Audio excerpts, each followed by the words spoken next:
Hello everyone, welcome back to my channel. I hope you are doing well. I pray for you all. God gives you a long life and you will live always happily there. Please like and share this video and also subscribe my YouTube channel.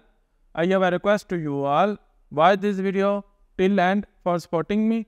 So let's start our information. These are some updates on dinar. Before starting the video, I have to tell you something.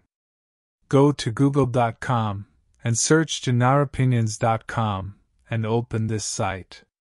Here you can see the latest news, dinar opinions, and dinar guru updates on a single page.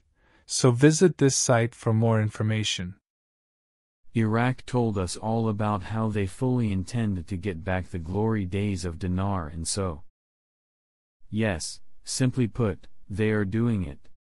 At this point the pieces are all aligning so nicely. It's all about implementing the financial reforms, and then comes the project to delete the zeros followed by the reinstatement. You can't do one without the other. It certainly is not all done. The path to the reinstatement is crystal clear.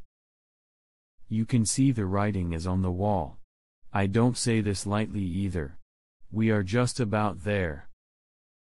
Article: Central Bank of Iraq makes progress in reforming banking sector. Quote, U.S. Ambassador to Iraq Alina Romansky confirmed, via tweet, the Central Bank of Iraq has made progress in reforming the banking sector.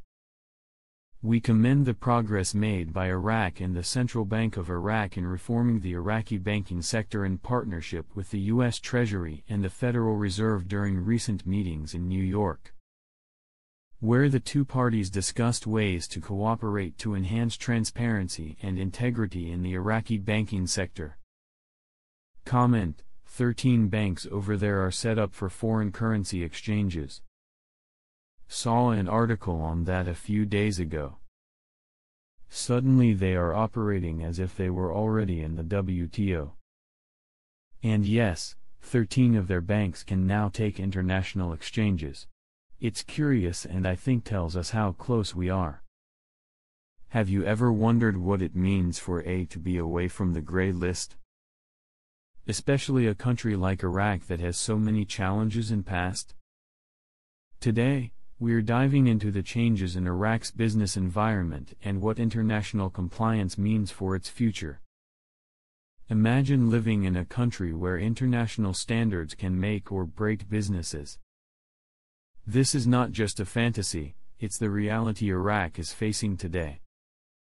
In this video, we will explore what it means to be compliant with Article 8, what the Gray List represents, and why these changes matter so much. To start, let's clarify what the Gray List is. The Gray List is a term used by the Financial Action Task Force, or FATF, for countries under increased monitoring. These are countries that may not necessarily have significant issues, but need to resolve certain shortcomings regarding international money laundering and financing. Being on this list can make it difficult for businesses to attract foreign investment. Now, let's focus on Iraq. As the quote states, due to the spread of this phenomenon, the Iraqi business environment has become compliant with international standards. What does this mean for local businesses and investors? This compliance opens doors for more foreign investments, enhancing growth opportunities. Let's break this down further. Article 8 is a part of the International Monetary Fund's agreement that encourages countries to maintain convertible currencies. The article means countries can allow their currency to be freely exchanged at market rates without restrictions. Now, Iraq is getting ready to be compliant with Article 8. However, compliance isn't just about checking boxes. It's about having a stable exchange rate. Right now, the exchange rate of 1,310 isn't compliant. In the eyes of the IMF, a stable and realistic exchange rate is essential for lending and investment. So, what does knocking on the door of Article 8 compliance look like for Iraq?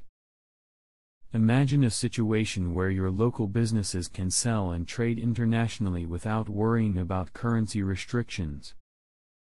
This can help stabilize the economy, making it easier for small businesses to thrive. And it's not just the businesses, it's the everyday Iraqi citizen who will benefit from this as well. Less volatility in the currency can mean more consistent prices and better purchasing power for families. This is why the recent developments regarding compliance are so powerful. It's about more than just economics, it's about improving lives. Let's explore a real-world example. Think of a local Iraqi coffee shop wanting to source beans from South America.